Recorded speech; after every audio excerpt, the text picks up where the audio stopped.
Minutes from 95. It really is if you're using the road, it's a beautiful road, and I think it definitely saves a lot of time traveling through, and if you're a commuter every day, it can make your life a lot better.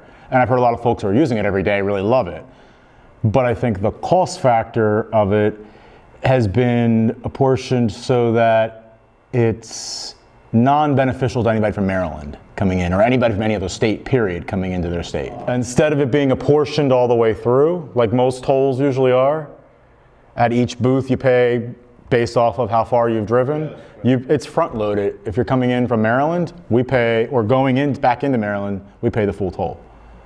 Whether we travel 1 mile or the full 18 miles, whatever it is. You have to go straight through onto the new road or get off onto a side road in Maryland. And that's sort of the problem, is it's forcing all this diversion onto these county side roads that were never developed for the amount of traffic that they're receiving. And because of what the problems it's causing because of everybody from toll diversion.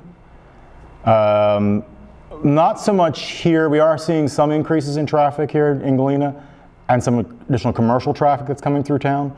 But really the towns that it's affecting is Cecilton and then the village of Warwick, which is an unincorporated municipality in Cecil County.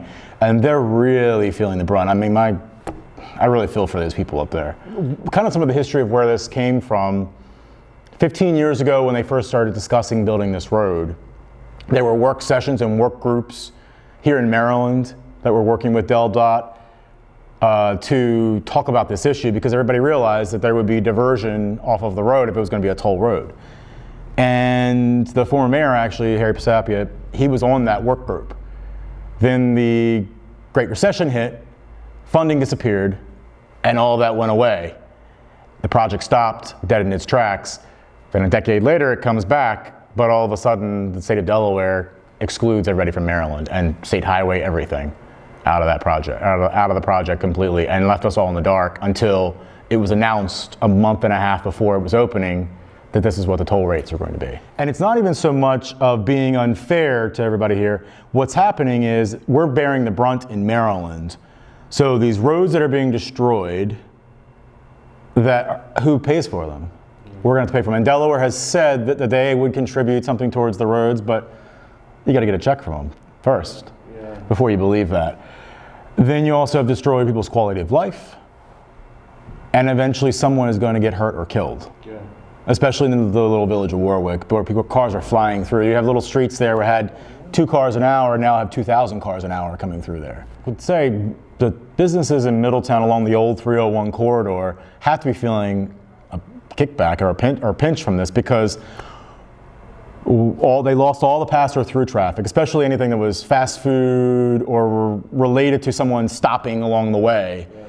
And then as well, all the Marylanders who went there 2 and 3 times a week because it was convenient and easy. Now that it's an extra 10 minutes out of the way to get there, or it's going to cost you the toll, $8 to come and go, we're all going somewhere else.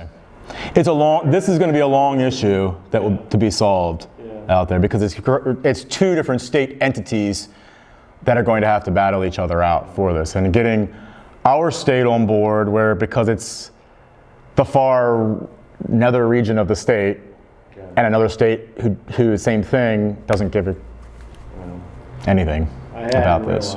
It kind of is a reality in many ways. As well as being the mayor of Galena, I'm also a real estate broker here in Kent County. So I see it firsthand from the real estate perspective. And a lot of the young folks that we're getting that are calling us about any of the homes we have listed in this northern quadrant of Kent County or southern Cecil County are all from Delaware. They're all moving in from Delaware because they've been priced out of markets in Delaware. You can't find the home that they grew up in that they want to have for themselves and their family for the future in Delaware anymore in an affordable price range.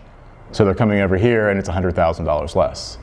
So it's becoming that commute to affordability, which we saw a decade ago in the real estate market before the housing bubble.